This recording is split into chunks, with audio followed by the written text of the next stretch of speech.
19 Juli saksi sejarah, lembar baru agam telah terbuka. Pusat pemerintahan resmi pindah, Lubuk Basung berdiri jadi ibu kota. Majulah, bangkitlah, Lubuk Basungku, 33 tahun mengukir waktu.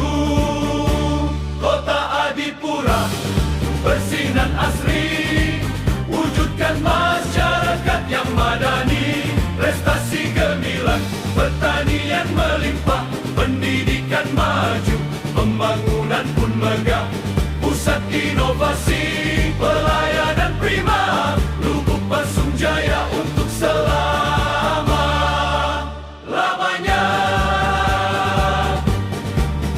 Dari nagari ke nagari hingga pusat kota, masyarakat bersatu padu seirama, menjunjung tinggi agama adat budaya. 33 tahun menjadi ibu kota.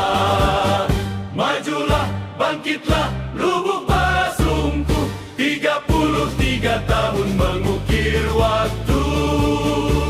Kota Adipura, bersinar asri, wujudkan masyarakat yang madani. Prestasi gemilang, pertanian melimpah, pendidikan maju, pembangunan pun megah.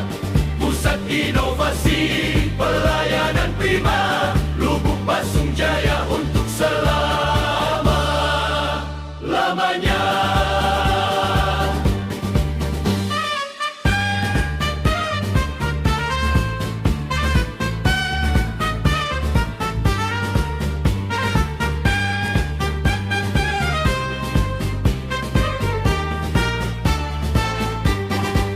Keberagaman etnis hidup berdampingan,